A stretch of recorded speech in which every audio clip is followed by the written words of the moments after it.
తెలంగాణ రాష్ట్రంలో మున్సిపల్ ఎలక్షన్లు అయితే రాబోతున్నాయి. దానికి సంబంధించి మరి కాంగ్రెస్ కు ఓటేస్తే జరిగేది అదే. ఇక ఏం జరుగుతుందో ఏందనేది కేటీఆర్ గారు ఇక్కడ చెప్తా ఉన్నారు. బీఆర్ఎస్ కేసినా, కాంగ్రెస్ కేసినా, బీజేపీ కేసినా, ఎవరికి వేసినా కూడా ఒక్కసారి మీ ఏరియాలు, మీ కాలనీలు ఎట్లున్నాయి అనేది మీరు గుర్తు తెచ్చుకోండి. ఇక్కడ వీళ్ళు మంత్రులు, మంత్రులు, ఎమ్మెల్యేలు, ఇప్పుడున్న ప్రజెంట్ మంత్రులు వీళ్ళు ఎప్పుడు కాదు. మీ ఏరియా ఎట్లుంది, మీకు రోడ్లు ఎట్లున్నాయి, ఇంకా మీకు మున్సిపల్ వాళ్ళు ఎవరైనా పని చేస్తున్నారా లేదా అనేది మీరు తెలుసుకోండి. వీళ్ళెవరు అంటే వీళ్ళు చెప్తే మీరు వినుడు కాదు. ఎలక్షన్లు వచ్చినప్పుడే వీళ్ళకి అక్కడ డ్రైనేజీలు గుర్తొస్తాయి, రోడ్లు గుర్తొస్తాయి, అక్కడ కరెక్ట్ గా లేదని చెప్పి ఒక్కొక్కరు మాట్లాడుతూ ఉంటారు.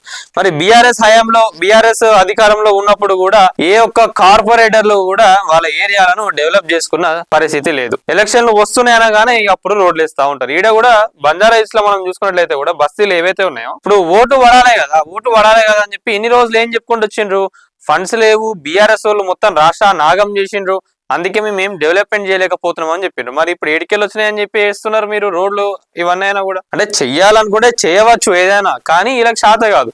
కమిషన్లు తీసుకోవాలి, అక్కడ ఉన్న అధికారులు కమిషన్లు తీసుకోవాలి, అవన్నీ చేసి ఈ రోజు రాష్ట్రాన్ని అయితే ఆగం చేసి పడేసిండ్రు. కానీ ఒకటి గుర్తుపెట్టుకోండి, ఏంటంటే మీ ఏరియాలో ఇప్పుడు ఎవరైతే ఓట్లు అడుక్కోవడానికి వస్తారో వాళ్ళ దగ్గర బాండ్ పేపర్ తీసుకోండి. ఇంకోటి ఏంటంటే ఒక క్యాంపెయిన్ క్రియేట్ చేయండి. మీ ఏరియాలో రోడ్లు ఎట్లున్నాయి, ఆ చెత్త కరెక్ట్ గా తీసుకుపోతున్నారా లేదా, ఇష్టం అంటే రోడ్ల పైన చెత్త వేస్తా ఉన్నారు, అసలు మీ ఏరియాలో ఉండాల్సినవి ఏమున్నాయి, ఏమేమి ఇప్పటిదాకా మీకు మంజూరు అయినాయో ఏమున్నాయో అవన్నీ చూసుకొని వాళ్ళని అడగండి.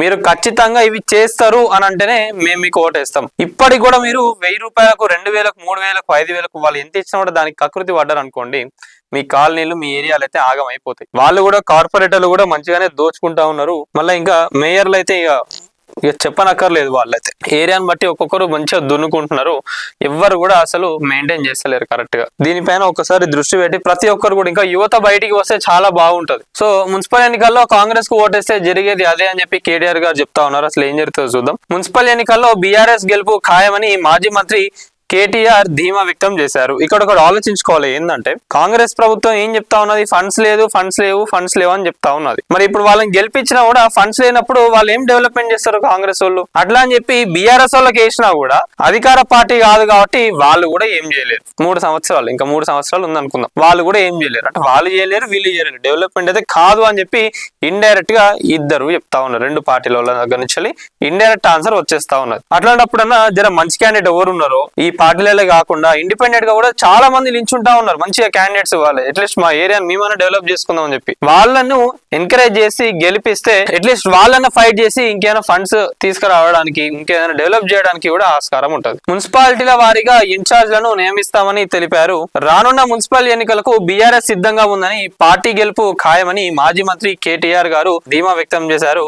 బుధవారం తెలంగాణ భవన్ లో మీడియాతో నిర్వహించిన చిట్ చాట్ లో కేటీఆర్ మాట్లాడుతూ మున్సిపల్ ఎన్నికల్లో కేసీఆర్ తాను ప్రచారం చేయాల్సిన అవసరం లేదని, పార్టీ స్థానిక స్థాయిలో బలంగా ఉందని తెలిపారు.